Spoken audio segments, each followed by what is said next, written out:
In the 4th year of my marriage to Paul, his unforgettable first love returned to the country after her divorce. To make things worse, I was diagnosed with cancer and was nearing the end of my life. During the less than 6 months I had left, I continued to play the role of Paul's good wife, all the way until my death. And Paul, after reading the diary I left behind, completely broke down. Chapter 1. Holding that thin diagnosis sheet, I stood at the hospital entrance, thinking about calling Paul. I opened the contact list, but after hovering over his name, I backed out. His call came first. His voice, as usual, was deep and cold, but softened a bit when he called my name. Elena, I have something to do tonight. Won't be back for dinner. I might come home late, so go to bed early. The words I wanted to say got stuck in my throat. All right. As usual, it was brief. The busy tone followed,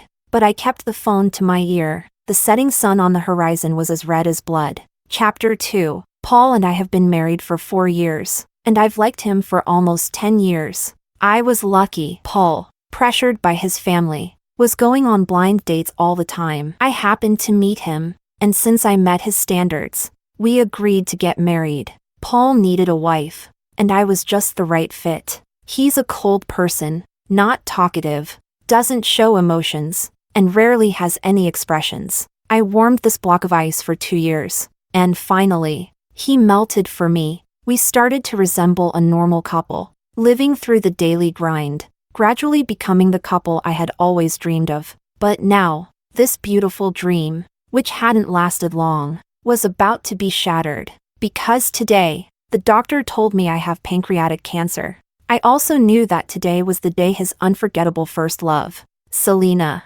returned. So he hurriedly ended my call to see the one who has always been on his mind. Chapter 3. I didn't eat and waited for him in the living room for a long time. I waited until the night deepened, and when the living room door opened, I was startled awake from my drowsiness. Paul carefully closed the door, his footsteps light. The moment the living room light came on, our eyes met. He paused for only a moment, then frowned slightly. Why aren't you asleep yet? I accidentally fell asleep in the living room. I smiled at him. I woke up as soon as I heard the sound. Paul simply responded with an his expression calm. I stepped forward to take his coat, and the scent of sandalwood mixed with gardenia wafted into my nose, making me nauseous. It was Selena's favorite floral fragrance. On the day I was diagnosed with a terminal illness, my husband drove to pick up his unforgettable first love who had returned to the country. Chapter 4. I should have asked him about it, but I just opened my mouth and said nothing, as if nothing had happened. The next day, I still got up early, just like usual, to make breakfast for Paul. Paul has stomach issues. When it was serious, he had to stay in the hospital for half a month, and I stayed with him the entire time. The doctors and nurses at the hospital all said he had found a good wife. Paul sat on the hospital bed, looking tired, and his gaze on me was indifferent. When it was just the two of us left in the ward, he spoke again. Hiring a caregiver would be just the same. I paused while peeling fruit. The once unbroken peel snapped, and he seemed to notice, adding, "You don't have to work so hard. It's different." But in reality, it's not that different. People always think that doing things personally is better than leaving them to others. When it comes to someone you care about, you naturally put in more effort than others would. What's different? I looked at him with a smile and gave an unrelated answer out of nowhere. You're my husband. His stomach problems never fully healed, so after he was discharged, I always tried to make sure he ate well. Paul is a workaholic. He often gets so busy that he forgets to eat. I would get up in the morning to make him breakfast, and when I had time, I would take lunch to his office. When I was busy, I would remind him to eat during meal times. In the blink of an eye, 2 or 3 years had passed, and many things became habits, like getting up early. Today, Paul got up earlier than usual. I didn't have time to straighten his tie before I saw him grabbing the lunchbox from the table and rushing out. As he reached the door, he paused and looked back at me standing in the living room. A touch of warmth appeared on his usually expressionless face, like the first snow melting. I'm heading out. Elena, be careful on the road. Just like countless mornings before, It was a spur-of-the-moment decision to bring Paul lunch at noon. I didn't tell Paul. The receptionist at his company recognized me and let me up after a quick greeting. I had visited Paul's office many times. He would openly introduce me to everyone, saying, "This is my wife." The title carried a hint of old-fashioned charm, making one think of unwavering devotion from the past. For a while, I almost believed that we could go on like this forever. But life always loves to play tricks. First, it gives you a beautiful dream, and then it shatters it. It makes you see its true, hideous face amidst the wreckage. Like now, I saw my husband talking with his long-lost, unforgettable first love. In her hand was the lunchbox I had packed for Paul's breakfast. Selena seemed unchanged, still looking like she did in college, with long hair draped over her shoulders and a smile as innocent and sly as a cat's. "Thank you, Mr. Song." The breakfast was delicious. "No problem." Paul took the lunchbox. Selena was about to say something else when she suddenly noticed me standing not far away. Her expression turned to surprise, her eyes curving into crescents. "Elena, long time no see." She walked quickly towards me, reaching out to grab my hand, but stopped when she saw the lunchbox in my hand. "Did you bring Paul lunch? So you're the one who made his breakfast this morning?" "Sorry. I was feeling a bit lightheaded, so Paul let me have it. If I'd known it was you who made it for Paul, I wouldn't have eaten it." Selena smiled at me apologetically, "But I still want to say, Elena, you're an excellent cook." "Of course, I am." Paul has a weak stomach and is very picky. I honed my cooking skills little by little for him. He knows that. I smiled back at her, but hid my hand behind my back, my nails digging into my flesh. At that moment, besides the anger, I suddenly felt a deep sense of resentment. A plan for revenge began to form in my mind, slowly becoming clearer. Chapter 5. Paul would never cheat. Even though Selena's presence still terrified me, I tried hard to play the role of a dutiful wife. The shackles of morality and responsibility would weigh on Paul. I didn't know who would break first, him or me. When he came home that evening, he brought me a gift. A pink diamond sparkled brilliantly under the light, and the exquisite design was clearly expensive. It was beautiful, but I didn't like it. I rarely wear jewelry, only dressing up for formal events when accompanying Paul to banquets. Paul isn't good with words, so I knew this gift was his way of apologizing and making up for what happened this morning. I still accepted it with a smile. Paul's expression softened slightly. I wasn't sure if it was because I didn't hold a grudge or because I wasn't angry with Selena. I casually placed the box in a drawer and went to bed before him. But I couldn't fall asleep. When he finally came to bed and lay down beside me, the familiar scent of sandalwood filled the air, and he carefully held me from behind. His warmth seeped through the thin fabric, and I closed my eyes, breathing evenly. Even after the man behind me fell asleep, I remained wide awake. The discomfort in my upper abdomen grew worse. I opened my eyes. Moonlight poured through the window, casting a silvery glow on the floor. I stared at it for a long time, until the world seemed so silent that it felt like I was the only one left. Only then did it finally sink in. I was dying. Chapter 6. As I sent Paul off in the morning, a notification popped up on my phone's calendar. I glanced at it quickly and remembered that today was the day to visit my mother. My parents divorced when I was very young. He didn't love my mom and had been secretly seeing someone else. The daughter they had together is even older than me. My mom raised me on her own, working hard to support us,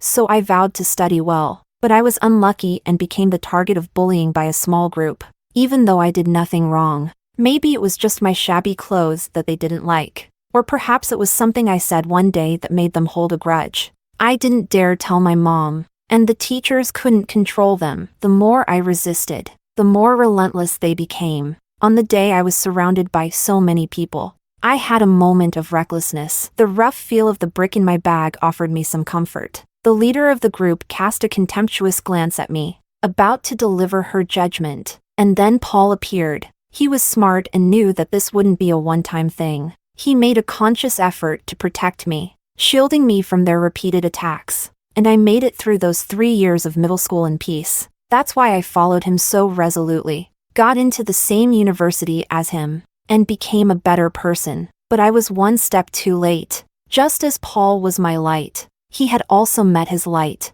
Selena. She's also my half-sister. Chapter 7. I brought a few things for my mom now that she has a new family. I only stayed for about 10 minutes, chatted with her briefly, and politely said goodbye. On the way back, as I approached the entrance of the neighborhood, I saw them again from a distance. Selena and Paul were walking side by side, talking about something. I saw a rare smile on my usually cold husband's face, a soft expression in his eyes. I froze in place. As they were talking and laughing, a dirty little dog suddenly jumped out from behind the bushes, barking twice at Selena. The two of them stopped, and Selena tried to pet it, but the dog growled and lunged at her leg, scaring her into Paul's arms. Paul caught her, his hand briefly resting on her waist before quickly letting go. When he turned his head, he saw me standing there, but Selena reacted faster than he did. Elena. I walked over numbly. Selena was about to say something, but I bent down first and picked up the dirty dog from the ground. The little dog seemed to be scared too, burrowing into my arms but not struggling. Paul. I smiled at him. I'm going to keep it. The atmosphere suddenly grew cold. I just kept smiling and repeated, I'm going to keep it. Chapter 8. Paul accompanied me to the vet to have the dog examined, and we found out it had many issues. Its bones were fractured, there were scratches on its abdomen, and countless other minor problems, but it was very well behaved, staying quiet and still while the vet examined it. Paul looked at me, wanting to say something but holding back. Even after we finished at the vet and headed home, he said nothing. The dog stayed at the clinic, and I named it Eve. When we got home, the tension between us was palpable. Paul didn't speak, and I remained silent too. It wasn't until we both entered the bedroom that the warm orange light made the room feel cozy. I sat on the bed, watching as Paul came in wearing his pajamas. The warm light softened his sharp features a bit. He rarely shows his emotions, even when he smiles. It's just a slight curve of his lips, like a fleeting moment that quickly disappears. I didn't know how much Paul cared for me, but I thought he must have felt something over the years. But those thoughts seemed ridiculous the moment Selena returned. Paul. I suddenly called out to him. He looked up at me, his expression both innocent and cold. Do your words still count? What words? You said, I'm your wife. You said you'd treat me well for the rest of your life. I smiled at him. Paul suddenly averted his eyes, his voice indifferent. Why are you asking this out of the blue? It's nothing. It just crossed my mind. The dull pain in my upper abdomen returned, the ache in my waist worsening at night, and my nerves throbbed like a tightly wound string. They do. As he answered, the room's light went out. His warm breath fell on my cheek as he lightly kissed me. Good night, Elena. As the person behind me gradually fell asleep, I carefully slipped out of his embrace, turning over to face him. Then, by the light of the moon, I traced the contours of his face inch by inch, from his brow to his chin. Paul wouldn't cheat, but he would always think of Selena. I suddenly wondered, when Paul looks back on this moment after I'm gone, how will he feel? Chapter 9. The day I left the hospital, I thought about so many things, but in the end, they all tangled together into a messy ball of yarn in my mind. The first thought that surfaced was, what would Paul do after I die? He would have to remarry. At that time, I thought, Selena is divorced, and if he's a widower, the two of them could end up together, and that would be okay. But not now. So, I changed my mind. The first time I met Selena was on my 10th birthday. My mom had managed to take a day off to take me out to eat. The restaurant was very upscale, and the dishes were quite expensive, so my mom only ordered a few. Not far from us sat a family of 3, laughing and chatting, while my mom and I remained mostly silent. The girl at that table kept laughing, wearing a beautiful princess dress and a glowing crown. Her dad was sitting across from her, constantly taking pictures of her. It wasn't until her dad got up to go to the bathroom that I recognized his familiar profile, and the fork in my hand dropped onto the table. My mom noticed my reaction, followed my gaze, and then looked back at me with a calm expression. Do you want to go say hello?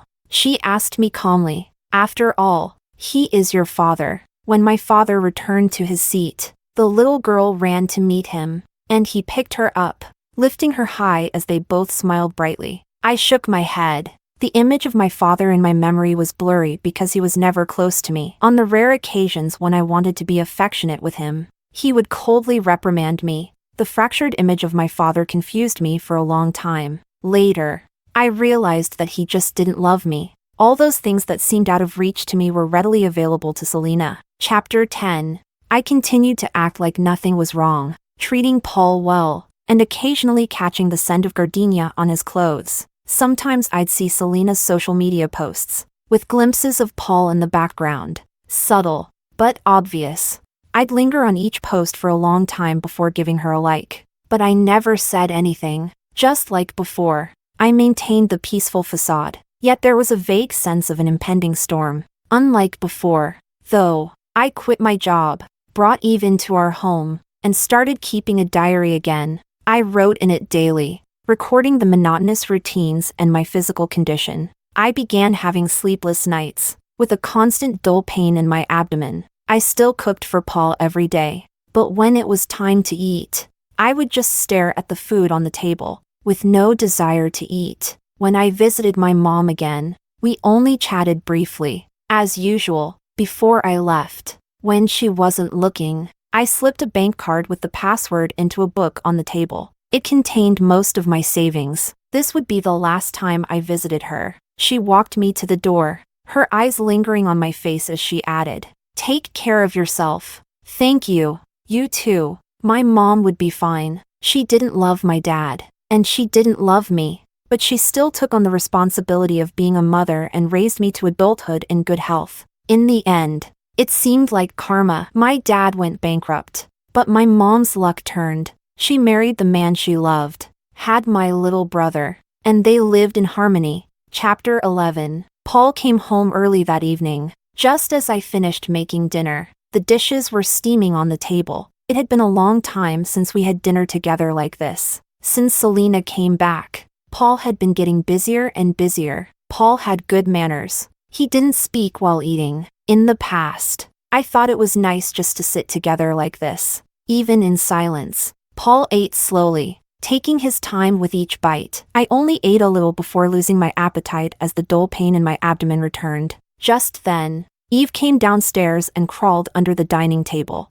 I put down my chopsticks, and Paul glanced at me. I explained, "I'm going to get Eve some dog food." Eve's room was on the second floor, a storage room I had cleaned out and turned into her space. Her bowl was empty, so I refilled it, and Eve happily ate, wagging her tail. Watching her made me feel a bit better, but then the pain in my abdomen intensified, and a metallic taste rose in my throat. I covered my mouth with my hand, and when I pulled it away, the sight of bright red blood stung my eyes. Eve suddenly stopped eating, turned around, and started barking at me. I grabbed a tissue to wipe the blood away, then crumpled it up and threw it in the trash. I knelt down and patted her head, saying softly, "I'm okay." She barked twice more and then jumped onto my lap, nuzzling against me. Just then, someone knocked on the doorframe. Paul was standing in the doorway, watching us. "Let's finish dinner, Elena," he said gently.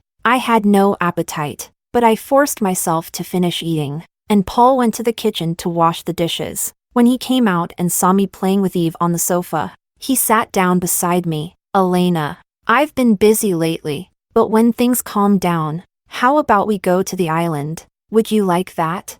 I stroked Eve's ears and replied, "Sure." Going to an island with Paul had always been on my wish list. We were so distant before. After we got married, we didn't even go on a honeymoon. We just went on with our usual lives, going to work and coming home. When our relationship improved, I started hoping we could go to an island together, like a belated honeymoon. I never told Paul about this little wish. I just mentioned going on a trip a few times, but he was such a workaholic that the plan kept getting pushed back. Now, it was him who brought it up. Out of the corner of my eye, I saw him looking at me, his almond-shaped eyes slightly curved. I pretended not to notice. He spoke again. "There's a banquet next Wednesday. Are you free to come with me?"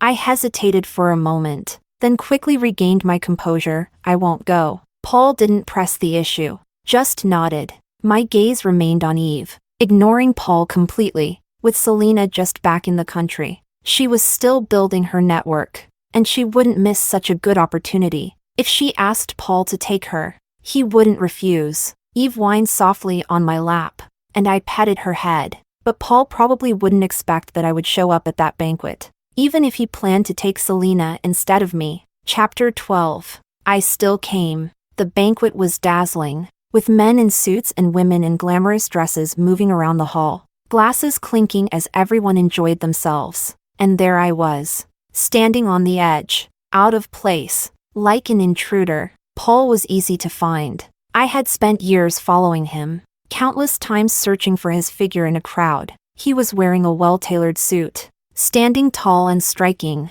The woman holding his arm was dressed in a red gown, vibrant like a rose. It was Selena. I watched them navigate the world of fame and fortune, laughing and chatting. They looked like a perfect match. Even though I had expected the scene, seeing it with my own eyes still felt like a slap in the face. My heart pounded violently, anxiety coiling around it like vines, tightening until it felt like it would burst. The tangled thoughts in my mind unraveled into chaos, my temples throbbing with each beat. But I did nothing, just stood there, watching them walk hand in hand, smiling and greeting everyone. I saw someone approach Paul, patting him on the shoulder and pointing in my direction. Paul turned to look at me. I wasn't wearing a beautiful dress, and I had lost a lot of weight. I hadn't dared to look in a mirror for a long time, afraid to see the prominent cheekbones and the skeletal face I had become. I knew he saw me, because his expression changed instantly, becoming grim. Through the bustling crowd, we locked eyes from afar. I simply looked at him, neither smiling nor crying. Seeing his expression change, seeing him pull his hand away from Selena's and start making his way towards me, struggling through the crowd, but I suddenly smiled at him, then turned and left. Chapter 13. When I got home, I headed straight for my old room. The tangled thoughts in my mind were tightly knotted, impossible to unravel. The vines around my heart only tightened further, as if they would explode at any moment. I finally lost my composure. I swept everything off the desk, the crash echoing loudly in the room. It wasn't enough. I ripped the books off the shelves, tearing them apart as paper scattered to the floor like an untimely snowfall. It wasn't enough. The small ornaments, the makeup, the skincare products, the delicate souvenirs Paul brought me from his trips, and the blocks we had built together. The urge to destroy and the violent impulses intertwined, parading in my mind. The room was a chaotic mess, reflecting the shattered state of my life. When I came back to my senses, the scissors were already pressed against my arm, and Eve was barking frantically at my feet. The dog's barking was sharp and urgent, but when I looked down at her, she suddenly quieted, opening her mouth in a silly grin. The scissors slipped from my hand, clattering to the floor, and Eve immediately jumped onto my lap, barking as she climbed. I numbly scooped her up, and she rubbed her furry head against me, her small body warm. I held her, and suddenly, I started to cry. All the impulses faded away, leaving behind nothing but a deep, bottomless void in my heart. Such torment. Chapter 14. By the time Paul came home, I had already cleaned up the room. He wanted to talk to me, but I just sat on the sofa, smiling at him. I knew he wanted to explain, but he didn't know how to begin.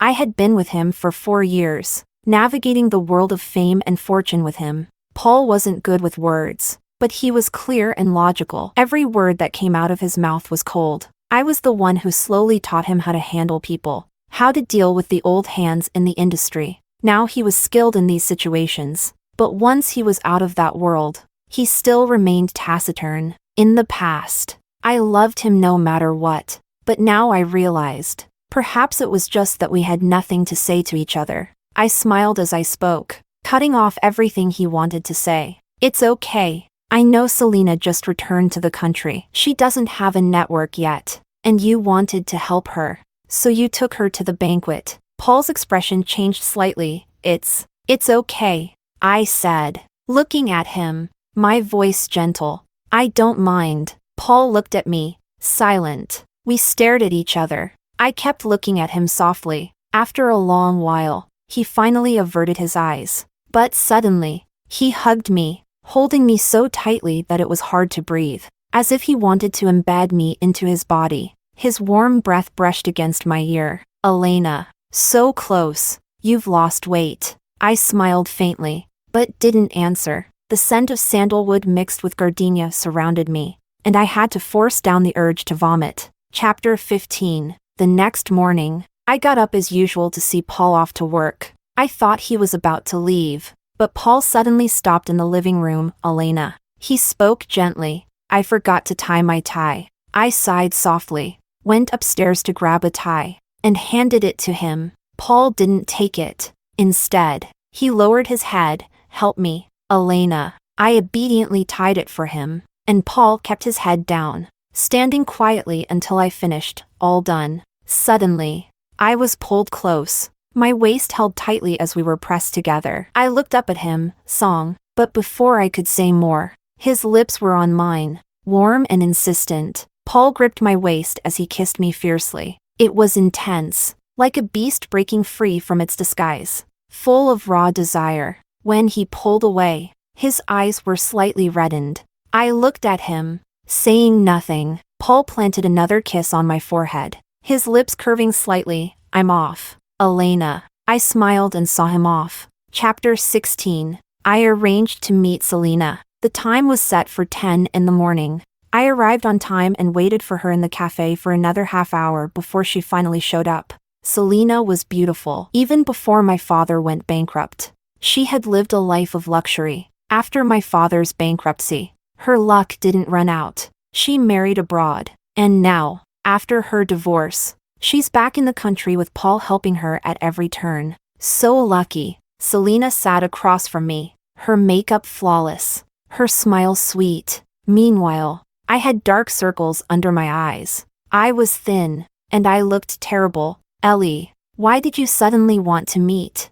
"We weren't that close, just former schoolmates." But somehow she spoke to me with such familiarity. I hadn't touched the fruit tea I ordered, the cold glass grounding me back to reality. "You already ordered." Selena's gaze fell on the table, and she called the waiter with a smile. "One iced Americano, please." She propped her chin on her hand, smiling at me. "Your Songdong also loves iced Americanos." I never liked them before, but I've grown fond of them recently. I sipped my fruit tea, not responding to her comment. Selena's smile was innocent and sweet. It was she who first told me about her divorce and returned to the country. Someone I hadn't seen in years suddenly added me on WeChat. Her tone was polite, but there was an unmistakable undercurrent of smugness, as if she couldn't wait to tell me, "I'm back to steal your husband." The fruit tea's fragrance faded, leaving a bitter taste in my mouth. Her iced Americano hadn't arrived yet, and her gaze stayed fixed on me.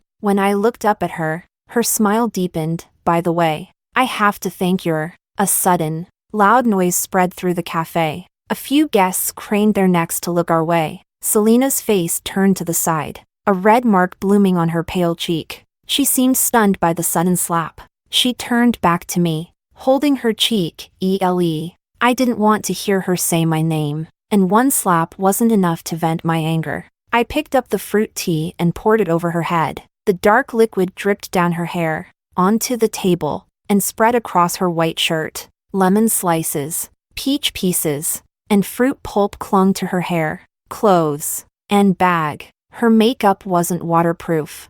Her eyeshadow smeared, making her look ridiculous. She paused for a moment, with countless eyes in the cafe watching our every move. Her eyes suddenly reddened, tears welling up, making her look pitiful. "Elena, why are you?" Chapter 17. Selena. I cut off her performance coldly. "You know exactly why. Don't try your pretentious coquette act on me." Her eyes glistened with unshed tears. "You came back for Paul. You knew Paul would treat you well, and you wanted to take him away. Isn't that right?" I looked at her calmly, my voice steady. Her face went pale for a moment, but she quickly composed herself, pulling a tissue from her bag to wipe the mess from her face. "Yes." Selena looked at me, a determined smile slowly forming on her lips. Her voice low. "Elena, you can't force love." The gloves were off. I looked at her and suddenly smiled. "You're right, Selena. How about we make a bet?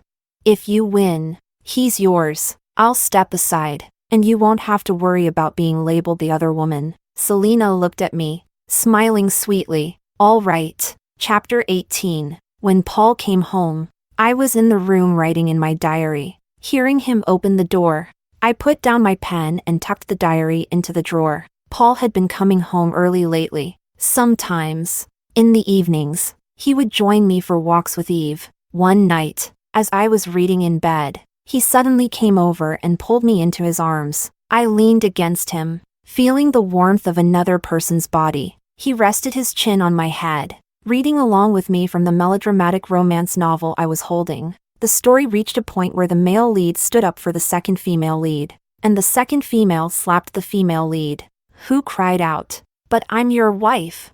His grip around my waist tightened slightly. I casually flipped to the next page. We kept reading, watching the male lead repeatedly help the second female lead while the female lead became increasingly heartbroken. In the end, she resolutely decided to leave him. The male lead had a sudden realization and immediately began to pursue his wife. After many twists and turns, they had a happy ending. We finished the book in the middle of the night.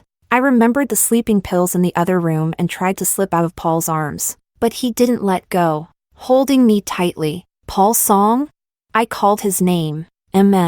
He responded softly. The room grew quiet, so quiet that I could hear his heartbeat. "Elena." He buried his head in my shoulder, his voice tinged with a rare hint of vulnerability. "You used to not call me by my full name." I suddenly felt like laughing. Paul didn't used to call me Elena either. He used to address me formally, with a distant and unfamiliar tone, politely calling me Miss Jean. It turns out we both had changed. I turned to face him, wrapping my arms around his waist, and called him with a smile, "Polly." He looked at me, his eyes searching mine for any hint of emotion. Finally, he lowered his gaze and closed the distance between us. "Elena." I never knew Paul could be so affectionate, but if he truly loved me, then why was he so attentive to Selena? Chapter 19. It had been a week since I met with Selena. Our wedding anniversary was approaching, and Paul had been clinging to me more and more. I had written in my diary for 100 days, and today happened to be our wedding anniversary. A comment I had made offhandedly stayed with Paul. He came home early and spent the entire afternoon busy in the kitchen. I had taken Eve out to play, and when we returned, the house was already decorated. The food on the table smelled delicious, and Paul stood nearby, smiling softly, his gaze tender when he looked at me. "Elena, welcome home." Roses and music, cliché but romantic. Underneath the champagne glasses were 2 plane tickets, with a departure date 2 days away. I glanced at Paul, then at the tickets, and smiled. The clock on the wall pointed to 8. Everything was perfect, until Selena called. She cried like a delicate flower, saying she felt so miserable. She used the old,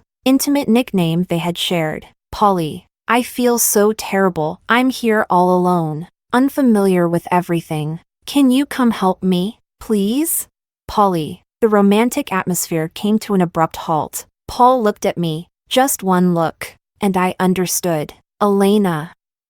"I'm sorry. I'll take her to the hospital and be back quickly." I only asked him one question. "Can you not go?" Paul looked at me, saying nothing. The atmosphere plunged to freezing point. I saw the smile disappear from his lips, and he reverted to being the Paul of 4 years ago. Cold. The Paul who was still a stranger to me. He averted his gaze but assured me, "I'll be right back. I won't miss our anniversary." We seemed to be at an impasse. Finally, I relented. I said, "Okay." Paul turned and walked toward the door, and I stood in the living room, watching his back. When he turned to look back at me, I smiled, just like countless times before, like a dutiful wife seeing off her husband. I said, "Be careful on the road." He said, "Okay." I watched him disappear into the night, the music still playing from the speakers. I casually smashed it to the floor, and after the loud crash, the living room fell into complete silence. I turned and went back to the bedroom. Paul wouldn't be coming back tonight. I knew that. Selena won the bet, but I didn't lose either. Chapter 20. I returned to my room. locked the door, and took out my diary from the drawer, flipping to the latest page, the last page. As I began to write, I suddenly found it difficult. Everything in my mind scattered once more, like an unsolvable mess of characters. My abdomen, head, and heart all felt as if they had been gouged out with a knife. Suddenly, I felt cold, a chill that seemed to seep out from my very bones. My hand trembled slightly as I held the pen, but I still wrote carefully, word by word. August 25th, 2022. Today is our wedding anniversary. Paul cooked for me and decorated the house. He also planned to take me to an island. Before the celebration could begin, Selena called. Paul went to find Selena. He left me behind. I will never get to that island. Goodbye, Paul. Tears fell, smudging the ink on the paper, but I didn't feel the slightest bit of sorrow. The tears that fell were brought on by pain. I lived by love, by the love of others and by my own love. Since no one loved me, I lived on the love I had for Paul. I once loved Paul so very much, but after all that sincere love was drained away, I was left with nothing but an empty shell.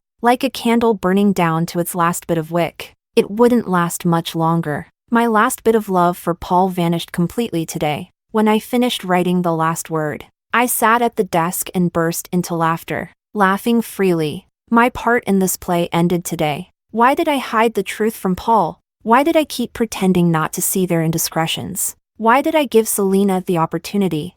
What I gave Selena wasn't a vine to climb, but a sharp, cutting knife. The living can never compete with the dead. It doesn't matter if Paul doesn't love me, but he will never forget me for the rest of his life. He will feel guilty for the rest of his life. I will make him feel remorse, make him regret. I will make him read this diary over and over again, forcing him to relive my emotions, making him forever remember how, as his wife slowly succumbed to a terminal illness, he relentlessly pushed her deeper into despair. This absurd drama reaches its climax with my death, and now it's Paul and Selena's turn. The hard sleeping pills stuck in my throat, making me uncomfortable. I forced them down with repeated swallowing until they were all in my stomach. On the table, there was not only my diary but also a meticulously crafted recipe book. His stomach is weak, and he's picky. Over the past 4 years, I painstakingly figured out what suited his taste. It's my final gift to him. I lay quietly on the bed, my hands folded, waiting for death to arrive. The room was very quiet, until a dog barked from outside the door. There was the sound of something heavy repeatedly hitting the door, producing a dull thud, but I just stared at the ceiling, indifferent to it all. Eve was still barking, but sleep was beginning to take over my mind, and my consciousness gradually faded. Chapter 21. Paul suddenly felt a tremendous sense of panic, as if he was about to lose the most important thing in his life. It was similar to that day in the banquet hall, when he saw Elena standing in the distance, pale and thin, looking as though she might vanish at any moment. One thought screamed in his mind, hold on to her. Don't let her go. But she still walked away. The overwhelming anxiety consumed him, and he even forgot the purpose of attending the banquet. After spending a distracted hour there, he hurried home. He expected Elena to be angry, to be jealous, to confront him furiously and demand why he had done this. But she didn't. She just sat on the sofa and smiled at him, then gently excused his behavior with a voice so tender it was almost comforting. The feelings of insecurity weren't soothed. Instead, they grew stronger. It's okay, Paul tried to reassure himself. Elena loved him very much. He had always known that Elena loved him because she had always been so straightforward, passionate, and sincere. He knew Elena would forgive him, would understand him. So when Selena called, crying and using that old familiar nickname, he agreed to go. Elena would understand. He took Selena to the hospital, got her hooked up to N4, and was about to leave when she suddenly grabbed his sleeve. Selena's eyes were still wet with tears. Her eyes read, Polly, can you stay with me for a while? Paul wanted to refuse. He had promised Elena that he wouldn't miss their wedding anniversary. But Selena looked at him with tear-filled eyes, her body thin and trembling slightly. It was late at night. He softened. Chapter 22. When Paul returned, it was already early the next morning. The lights in the living room were still on, casting a warm glow in the dim pre-dawn light. Paul quickened his pace, eager to see Elena. He had broken his promise, but there was no sign of Elena in the bedroom, nor in the study, or in the room where she used to sleep alone, nowhere. The food on the dining table was cold, untouched. In one corner of the living room lay the shattered remains of a speaker, clearly thrown forcefully to the ground. A few of her clothes were missing, along with Eve. Elena was angry. Paul thought she had just gone on a trip out of spite. It's okay. She'll calm down eventually. She'll come back in a few days. And he'll apologize. Explain everything to her. But days passed. And Elena didn't come back. No one knew where she had gone. Elena's phone was turned off. Her colleague said she had resigned 3 months ago. And her mother mentioned that she hadn't seen her in a month. Please tell her, when she has the time, to come pick up her bank card. I don't need her money. She can keep it. The middle-aged woman's tone was polite but distant. It was then that Paul started to realize something was wrong. The panic returned, even stronger than before. Like a wave crashing back after briefly retreating, Paul began to track Elena's whereabouts, looking into her social activities and checking the car's dashcam footage. Elena's days had seemed very simple. She went out for walks in the morning, bought groceries, came home for lunch, and then took Eve out in the afternoon, day after day. But sometimes, she would drive to the hospital. Paul wasn't stupid. Connecting the dots, the answer became painfully clear. He remembered waking up one night to find her staring out the window, wide awake. He remembered holding her increasingly frail body, the growing silence at the dining table, and the furrowed brow she often wore. Paul didn't want to believe it, because she hadn't told him anything, but he couldn't help but believe it. Because she hadn't told him anything, Paul searched for her for a long time, but it was as if Elena had disappeared. He couldn't find her anywhere. A month and a half later, a stranger's call reached him. They told him that Elena had passed away. Chapter 23. Elena died at a sanatorium on an island. By the time Paul arrived, her ashes had already been scattered into the sea. The person who greeted him was Elena's caregiver, a young woman who treated him with indifference. In the room where Elena had lived, she handed him 3 notebooks. These are Miss Jin's diaries and some other records. The woman paused before adding,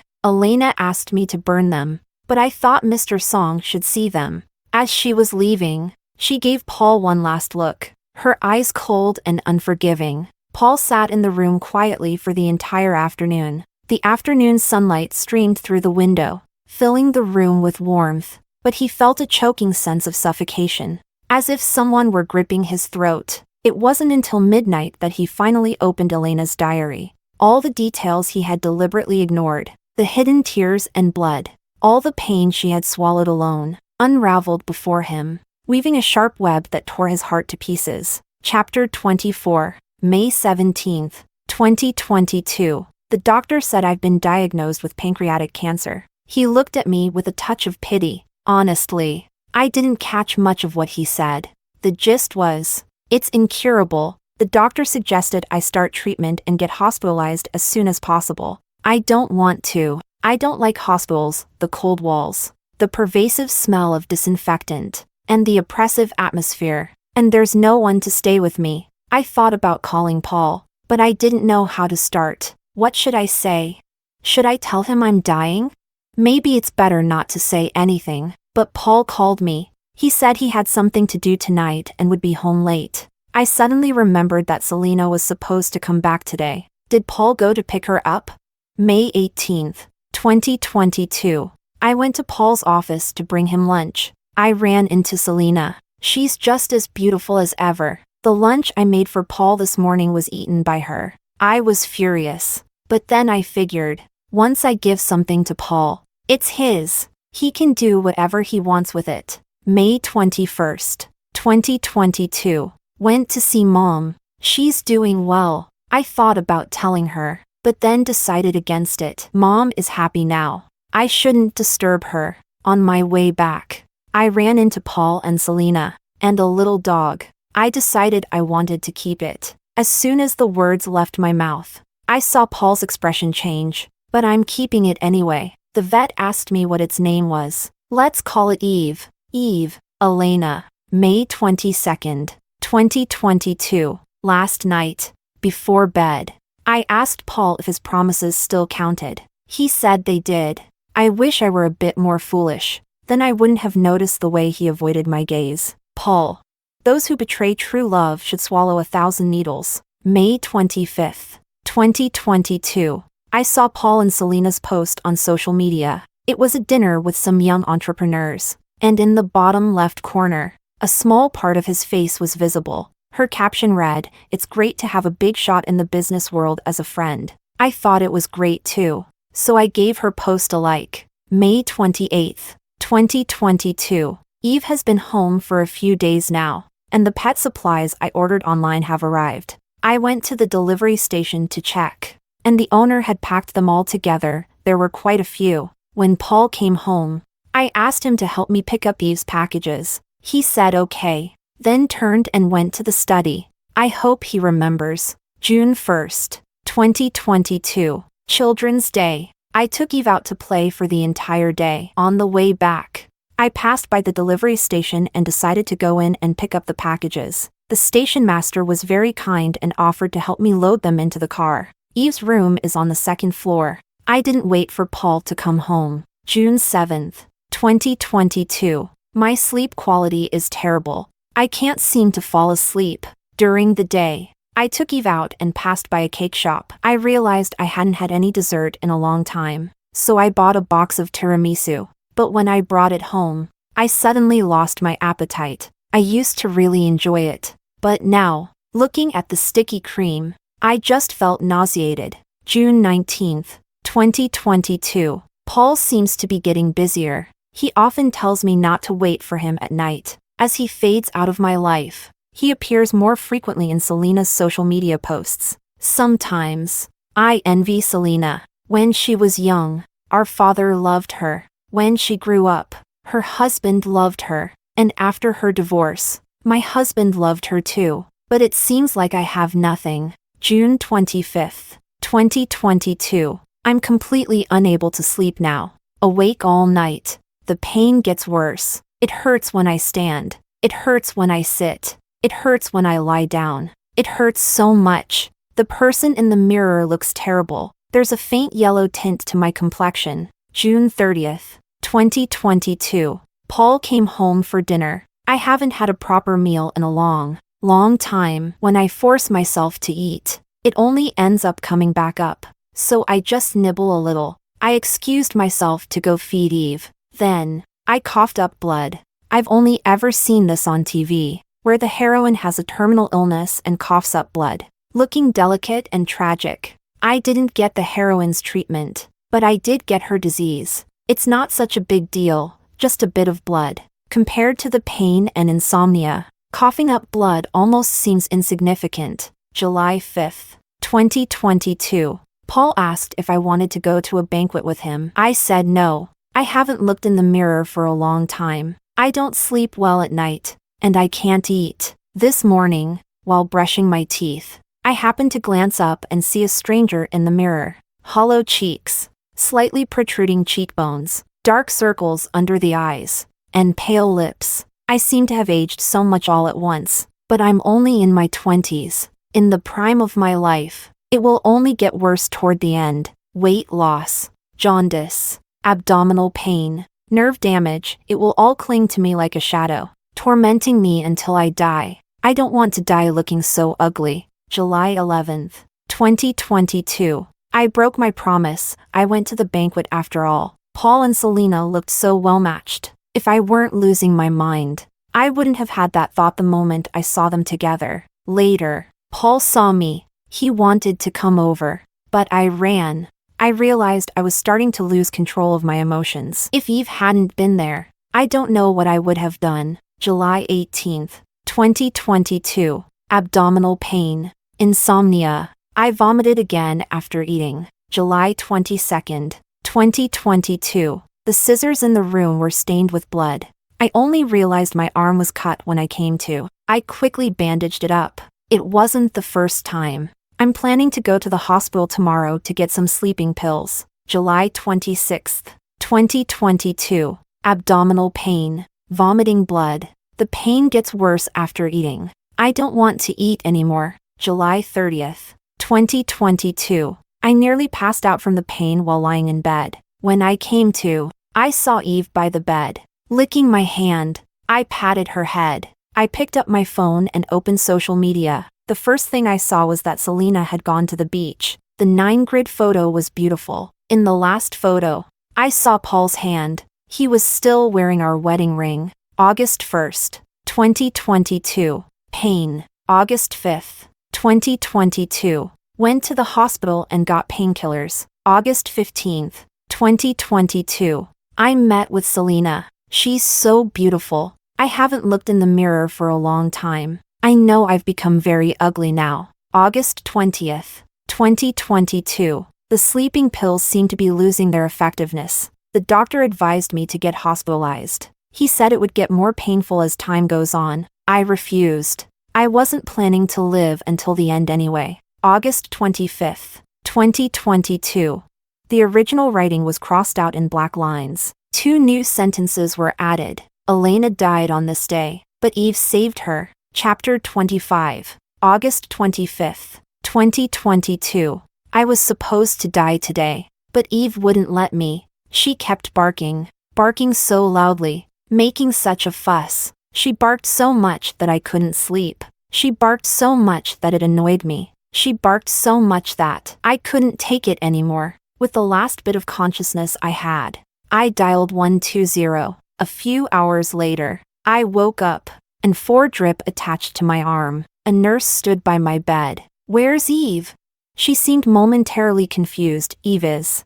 I braced myself against the bed rail, trying to sit up, but my body wouldn't cooperate. The nurse helped me up. "I want to go home. Your body is still very weak. You can't." "I want to go home." I lowered my gaze. Stubbornly and irrationally, I repeated myself. "Eve isn't here. I need to find Eve." Chapter 26. By the time I got home, it was already midnight. There were still messages from Paul on my phone. I didn't read them. I just blocked him. As soon as I opened the door, a little cream-colored dog jumped into my arms. Eve kept barking, rubbing against me, and licking me non-stop. I held her close, and suddenly, tears started to fall. All the emotions I had been suppressing burst out like a flood. I sat on the cold floor of the living room, holding her, and cried for a long time.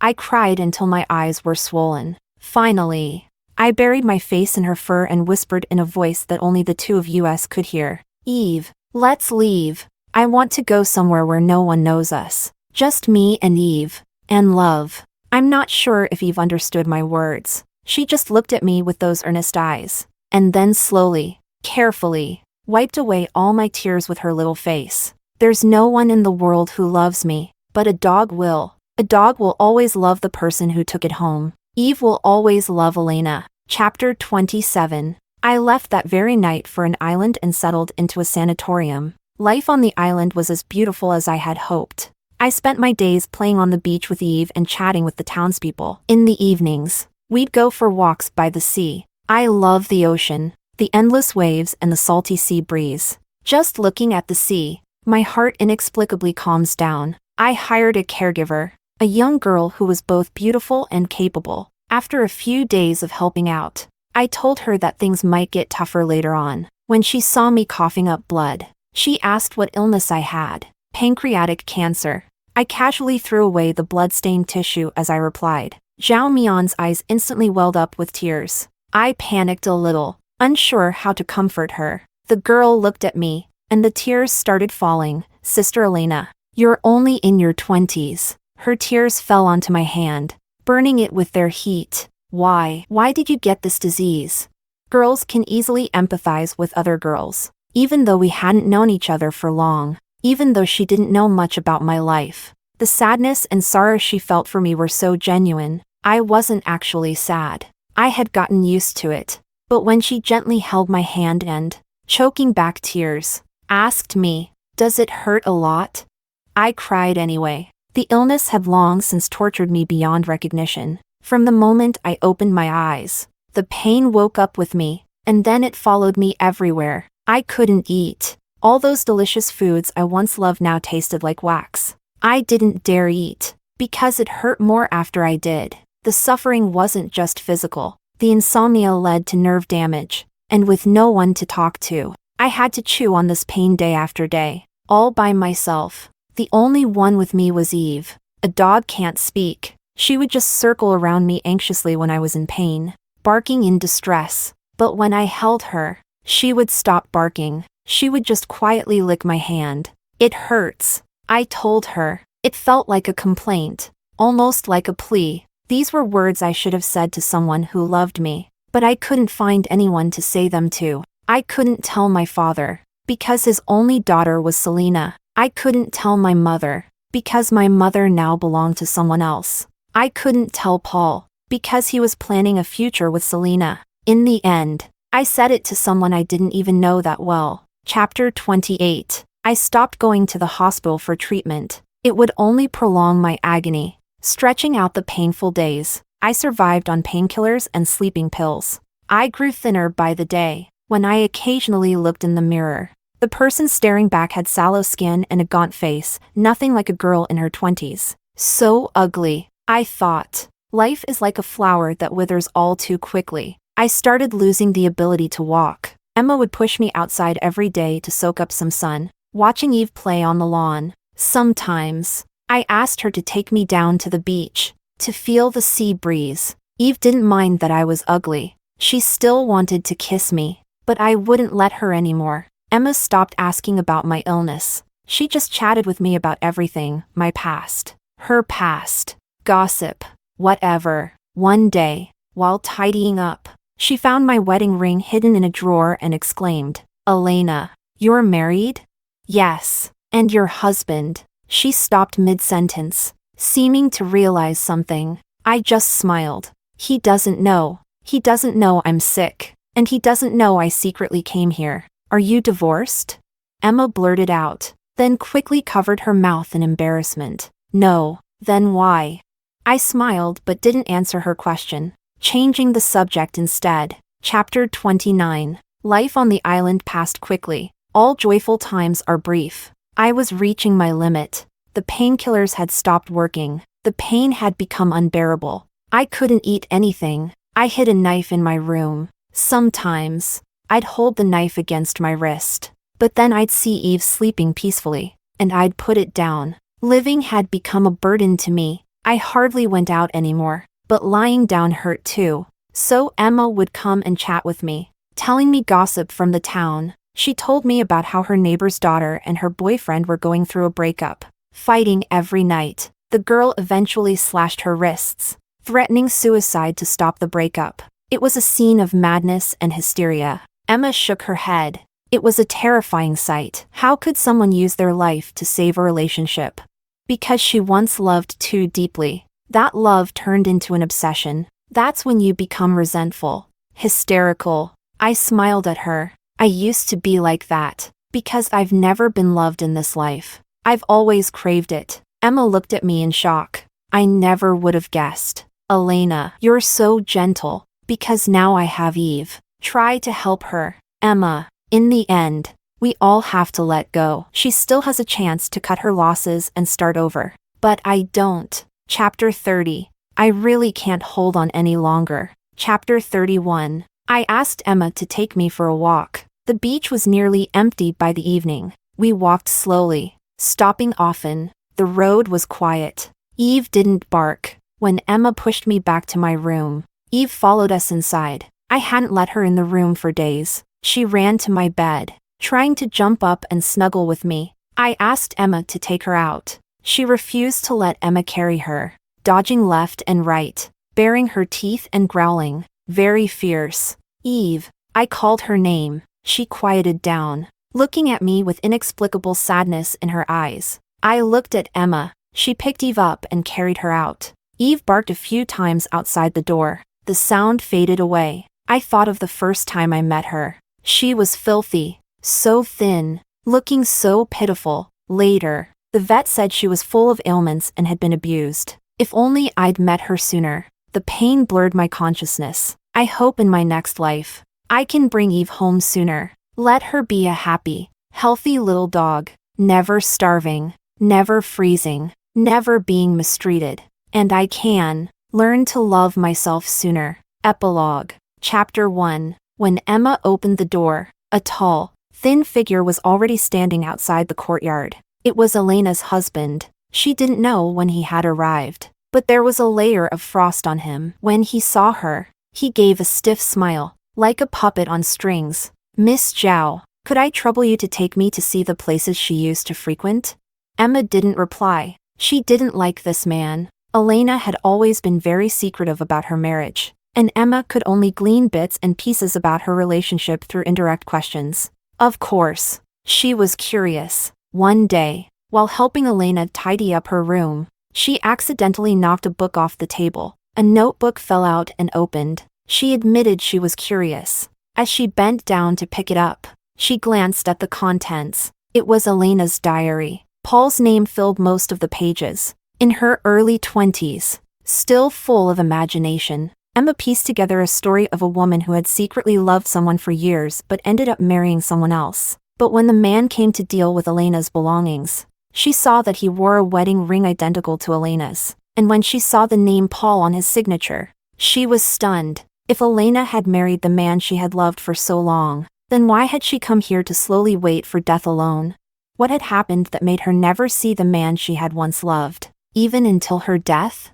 She couldn't understand, but instinctively, she disliked this man. She refused his request. But on the 5th morning of finding him standing outside her courtyard, Emma relented. Paul followed Emma to the places Elena used to frequent, a park where there were always many people, a corner cafe, a path around the island, and a beach. The park was where she took Eve to play with other dogs. She often sat in the cafe for entire afternoons. The path around the island was near the sanatorium before she needed a wheelchair. She could walk much farther. The beach was where she spent the most time. She and Eve were together there. When they got tired, they would sit quietly, watching the sea, as still as two statues. Paul walked these places over and over again, imagining her in them. 5 days later, he knocked on Emma's door again. A strange sense of fear washed over him as he hesitated. Miss Zhao, could you tell me about Elena? But the person in front of him suddenly changed her expression, her arm trembling as she held the doorknob. After a long silence, he heard her say, "No." The girl, who had always been cold toward him, now spoke with trembling emotion, her eyes red. What does Mr. Song want to hear? That she struggled alone with her illness, that she died alone, with only a dog by her side, or that when she died, she was in unbearable pain, tortured by cancer until she was unrecognizable? Elena never complained about the pain, but Emma could see the veins bulging on her forehead, the cold sweat on her brow. Emma didn't cry when Elena died. She didn't cry when Elena's ashes were scattered into the sea. She didn't cry when she sent Eve away, though she heard that Eve refused to eat or drink in her new home, curling up into a small, miserable ball. But being with someone, watching their life be destroyed by illness, watching them wither away, watching them in such pain yet still remaining gentle and peaceful, watching a living person turn into ashes held in your hands, how could she not feel heartbroken? It was supposed to be the prime of her life, but it was all irreversible. Emma's tears fell in large drops, uncontrollably, and she wiped them away with her hand. Her eyes were red, her voice cold. So, Mr. Song, when she was suffering, where were you? Where was he? Paul thought. He was with Selena. Chapter 2. Paul stayed on the island for half a month. He found the home where Eve now lived. He went there several times, trying to get Eve back from the person who had taken her in. The man who had taken Eve was rough-looking and unreasonable. No matter how much Paul offered, the man wouldn't budge, even threatening to chase him away with a broom several times. But Paul didn't give up. He kept coming back, showing up again the day after being chased away. After 7 or 8 days, the man reached his limit. Standing in the doorway, he shouted at Paul, and after venting his anger, he asked, "Why are you so obsessed with a mutt like her?" Paul stood there, silently taking the verbal lashing like a scolded schoolboy. When he heard the question, he hesitated for a moment, The air was silent for a while. The man was about to go back inside when he suddenly heard Paul say, "She was my late wife's keepsake." The rough man stopped, looked back at Paul for a few seconds, then turned and went inside without a word. Paul stood silently at the door. Moments later, the man returned, holding the little white dog. He handed Eve to Paul. "Take good care of her. Otherwise, if you meet her again someday, she'll blame you." Chapter 3. Eve wasn't very close to Paul. When Paul brought her back home, her bed and toys were all in the same place as before, in the old house. But Eve spent every day in the room where Elena used to live. Paul knew it was because that room still carried her scent. The little dog curled up into a ball, burying herself in the pillows. She didn't make any noise or cause trouble. She was very well behaved. Life seemed unchanged from before. Paul still went to work, came home, ate, and went about his daily routine, day after day. Except now, there was no Elena. He was an adult when he was hungry. He ate when he was thirsty. He drank when he was tired. He slept. One morning, Eve slipped out the door when he opened it. She ran off and disappeared. Paul was frantic, searching everywhere for her. When he returned home that night, he found her sitting at the doorstep. Her black, shiny eyes looked up at him, and then she lowered her head and let out 2 small barks. Paul picked her up, holding her close, just like Elena used to. The house was dark. In the silence, Paul held Eve for a long time before he finally sighed. She wouldn't blame me. She already wouldn't want to see him again. Chapter 4. People at the company said that Director Song had changed. But it wasn't that he had become colder, rather,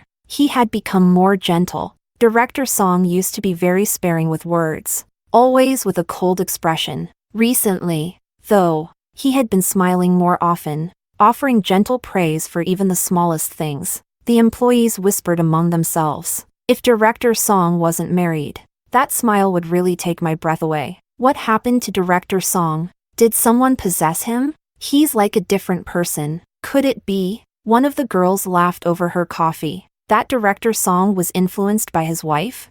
Director Song's wife was a beautiful woman, always smiling and gentle, but also very capable. Sometimes, when she visited, she would greet everyone warmly, never putting on airs. Speaking of which, it's been a while since Elena has visited. Paul passed by the break room just as he heard that sentence. It was like time suddenly froze. Paul stood at the door, unable to take another step. She wouldn't be coming back. Chapter 5. Eve continued to run out every day. In the afternoon, she waited at the doorstep for Paul, and when he returned, she would trot upstairs and go straight into Elena's room. Paul suddenly became curious. What did she do every day when she was out? He followed her one day, watching as she traced a familiar route to the park, found a sandbox, and dug in the dirt for a while before leaving, retracing her steps back to the neighborhood, circling around twice. Then she returned home, sitting at the doorstep, waiting for him. At first, Paul didn't understand, until one day, a girl in the park petted Eve and softly asked, "Eve, where's your sister?"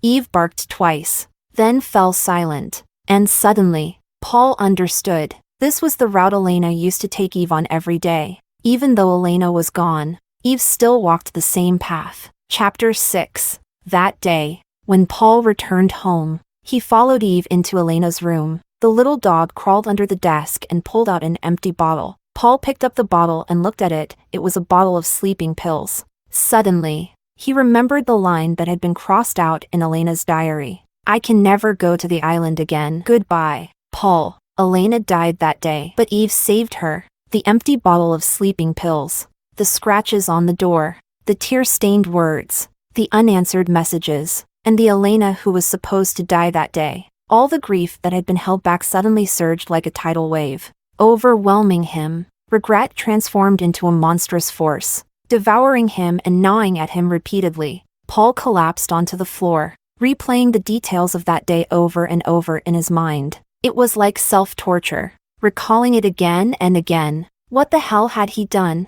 Chapter 7. 3 days later, Victor finally managed to get his friend to open the door. Selena had sent messages and called Paul, but but he hadn't responded to any of them, leaving her no choice but to ask Victor for help. Victor had stood outside Paul's door, knocking for a full 3 hours. Paul answered the door wearing just a white shirt, stained with various splotches of alcohol. The sight startled Victor. The overwhelming smell of alcohol nearly made him gag. But Paul, though disheveled and reeking of booze, seemed emotionally stable, at least on the surface. He still wore that cold expression, and it looked like he could be reasoned with. Without a word, Victor walked into the house, following Paul. But when he saw the inside of the house, he almost swore out loud. Stable. His ass. The living room was filled with empty bottles of alcohol, neatly arranged on the floor. Nothing was out of place. Everything in the house was meticulously organized. Paul sat on the sofa, picking up a half-empty bottle of liquor from the coffee table, tipping it to his lips. He's lost his mind. Victor rushed forward and snatched the bottle away. The clear liquid spilled all over Paul. Paul glanced at Victor, saying nothing, but slowly reached for another bottle from a nearby box, preparing to unscrew it. Paul, what the hell is wrong with you? You're lucky you're not dead already. And you're still drinking? Victor grabbed the bottle from him. After just 2 sentences of scolding, he watched as Paul collapsed onto the sofa and closed his eyes. He's completely lost it. Chapter 8. When Paul woke up in the hospital, the first thing he saw was Victor by his side. His head was foggy, with hazy memories of Victor shouting at him. Paul thought for a moment, only recalling how he had kept drinking, and when he couldn't drink anymore, he went to the bathroom to vomit, only to start drinking again afterward. But he never got drunk. Victor put down his phone and saw his friend lying on the bed, staring at him with an unsettling, blank expression, even without any visible emotion. It was terrifying. Victor was furious. You damn. Elena's gone. The sudden statement interrupted Victor's anger. Paul's voice was hoarse, like sandpaper scraping. Gone? Where did she go? Victor's mind couldn't process it. Paul lowered his gaze. She was sick. What kind of illness? Pancreatic cancer. Victor fell silent. On our wedding anniversary, Selena called me, saying she was sick and asked me to come see her. When I was leaving, Elena asked me if I could stay. I didn't answer. That night, she was home alone and took a lot of sleeping pills. Victor. Paul looked up, his eyes dead, like a pool of stagnant water. Tell me, when she sent me off that last time, what was she thinking? Victor remained silent. When she took those sleeping pills and lay in bed, waiting to die, what was she thinking? No one answered. The man in the bed suddenly sat up, his eyes red, his voice thick with pain. It was unclear if he was asking Victor or himself. What do you think she was thinking? Victor abruptly stood up. Without a word, he walked out, slamming the door behind him. Paul was left alone in the room, left alone, staring blankly at the stark white walls. Finally, he broke down, sobbing uncontrollably. Chapter 9. After being discharged from the hospital, Paul resigned from his job. Every day, he walked the same paths with Eve that they had once walked together. Day after day, year after year, he followed the recipes Elena had written for him, trying to cook, from clumsy attempts to becoming more skilled. But no matter how well he did, it always felt like something was missing compared to Elena's cooking. Eventually, he too began to suffer from insomnia. When he couldn't sleep, he would go through Elena's old diaries. Every page had his name on it. He read them over and over. Sometimes he cried. Sometimes he laughed. It turned out that she had quietly loved him for so many years. Later, Eve couldn't walk anymore. She had been a stray dog, with ailments all over her body, and her life was never meant to be long. If Elena hadn't taken her in, she would have died 2 winters ago. Eve stopped going out, curling up into a small ball every day, lying on Elena's pillow. Paul stopped going out too. He would eat, and then stay by her side. Chapter 10. On the day Eve passed away, Paul was right there with her. The little dog suddenly struggled to stand up, trembling, and barked twice at something in the distance. Then she gave a silly smile, her tail wagging weakly. Paul watched as she tried to move forward but then collapsed onto the bed, lying still. After a few seconds, She stopped moving altogether. Paul knew that Elena had come to take her home. Epilogue to the epilogue. As sleep swallowed his last bit of consciousness, Paul thought. So this was how Elena felt that day.